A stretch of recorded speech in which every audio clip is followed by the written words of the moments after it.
ಮತಾಂಧರಿಗೆ ಮಣೆ ಆಗ್ತಾ ಇದೆ.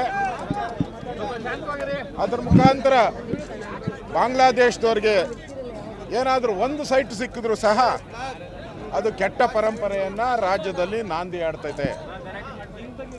ಮುಂದೆ ಬರುವಂಥ ದಿನಗಳಲ್ಲಿ ಅವ್ರಿಗೆಲ್ಲ ಒಂದು ರೀತಿ ಪಾಸ್ಪೋರ್ಟು ಬೇಕಾಗೇ ಇಲ್ಲ.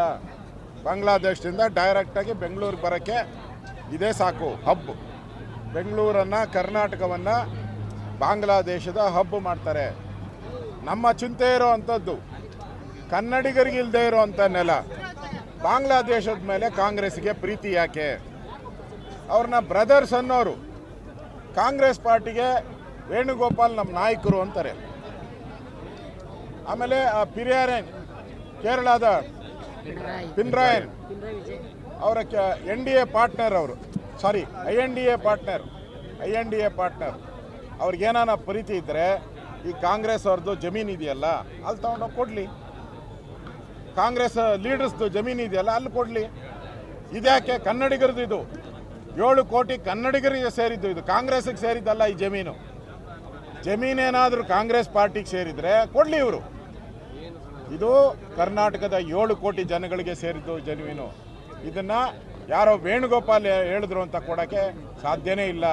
ಈ ಹೊಸ ಸಂಪ್ರದಾಯ ಹಾಕಿದ್ರೆ ರಾಜ್ಯದಲ್ಲಿ ಒಂದು ರೀತಿ ದಂಗೆಯ ವಾತಾವರಣ ಎದ್ದೊಳ್ತದೆ. ಬಾಂಗ್ಲಾದೇಶರು ನಿರಂತರವಾಗಿ ವಲಸೆ ಬರೋದು, ಕರ್ನಾಟಕವನ್ನು ಡ್ರಗ್ ಮಾಫಿಯಾ, ಟೆರರಿಸ್ಟ್ ಮಾಫಿಯಾ, ಅಲ್ಲಿ ಹಿಂದೂಗಳ ಮೇಲೆ ಅಲ್ಲೇ ನಡೀತೈತೆ. ಅದನ್ನು ಕಾಂಗ್ರೆಸ್ ಅವರು ಇದುವರೆಗೂ ಖಂಡಿಸಿಲ್ಲ. ಆದರೆ ಇಲ್ಲಿ ಮುಸ್ಲಿಮರ ವಿಚಾರ ಬಂದಾಗ ಇಡೀ ಕಾಂಗ್ರೆಸ್ ಪಾರ್ಟಿ ಎದ್ದು ನಿಂತಿರೋದು ಯಾಕೆ? ನಮ್ಮ ಪ್ರಶ್ನೆ. ಬಾಂಗ್ಲಾದೇಶದಲ್ಲಿ ಹಿಂದೂಗಳಿಗೆ ಆದರೆ ಕೊಲೆ ಆದ್ರೂ ಕೇಳಲ್ಲ. ಇಲ್ಲಿ ಮುಸಲ್ಮಾನರಿಗಾದರೆ ಕೇಳ್ತಾ ಇದ್ದಾರೆ. ಇದು ಅಕ್ಷಮ್ಯ ಅಪರಾಧ. ಇದು ನಾವು ಪ್ರಾರಂಭ ಮಾಡಿದ್ದೀರಿ. ಯಾವುದೇ ಕಾರಣಕ್ಕೂ ಈ ವಿಚಾರವನ್ನು ಇಲ್ಲಿಗೆ ಬಿಡಲ್ಲ. ಜನ ಹೋರಾಟ ಮಾಡಿದ್ದೀರಿ.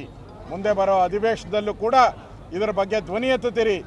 ಕನ್ನಡಿಗರಿಗೆ ನ್ಯಾಯ ಸಿಗೋವರೆಗೂ ನಮ್ಮ ಹೋರಾಟ ನಾವು ಮಾಡ್ತೀವಿ.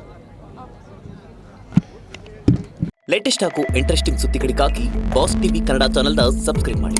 ಹಾಗೆಯೇ ಬೆಲ್ ಐಕಾನ್ ಪ್ರೆಸ್ ಮಾಡಿ. ಇದರ ಜೊತೆಗೆ ಫೇಸ್ಬುಕ್, ಇನ್ಸ್ಟಾಗ್ರಾಮ್, ಎಕ್ಸ್ನಲ್ಲೂ ಮಿಸ್ ಮಾಡದೆ ಫಾಲೋ ಮಾಡಿ.